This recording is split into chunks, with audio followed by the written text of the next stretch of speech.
ফুল।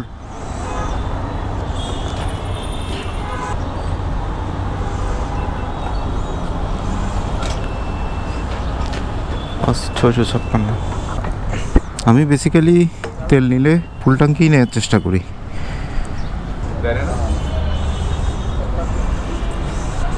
657 মানে হচ্ছে 657 divide by 130, তাহলে 5.05 লিটার।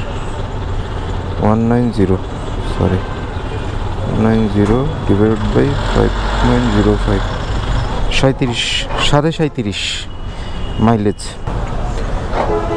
পুরোপুরি সিটিতে চালাইছি, বাইরে কোথাও যায়নি।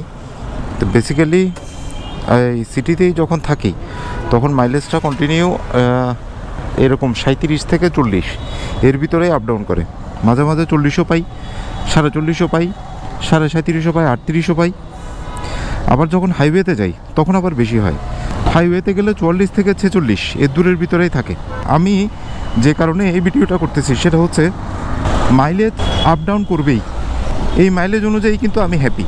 তো আমি যে ভিডিওটা এখন করতেছি এটা আমার বাইকের মাইলেজ দেখানোর জন্য না, আমি মূলত ভিডিওটা করতেছি একটা মেসেজ দেওয়ার জন্য। মাইলেজটা আপ ডাউন করবেই। আপনি যদি প্রতিবারই মাইলেজ মাপেন বা প্রতিবারই মাইলেজ ক্যালকুলেশন করার চেষ্টা করেন, আপনি কখনোই সন্তুষ্ট হইতে পারবেন না। কারণ বাইকের মাইলেজ দেখবেন যে একবার আপনার ধরেন এক্সপেক্টেড হচ্ছে 50, একবার দেখবেন যে বাইকের মাইলেজ আপনার 55-56তে চলে গেছে, আবার দেখবেন যে আপনার 44-45-এ নেমে আসছে। সো এটা নিয়ে ওরিড হওয়ার কিছু নাই। এটার রাইডিংয়ের উপরে, রাস্তার উপরে, আপনার চালানোর কন্ডিশনের উপরে এটা ভ্যারি করবেই।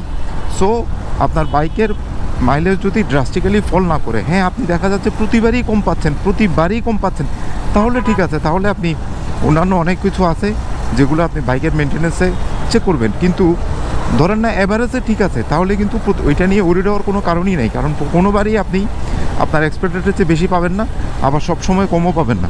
এটাই হচ্ছে নিয়ম। যদি মোর অর লেস ঠিক থাকে তাহলে এটা নিয়ে ওরিড হওয়ার কোনো কারণ নেই। কারণ আপনি নিশ্চিত থাকবেন কোনোবার কম পাবেন, কোনোবার বেশি পাবেন, এটাই স্বাভাবিক।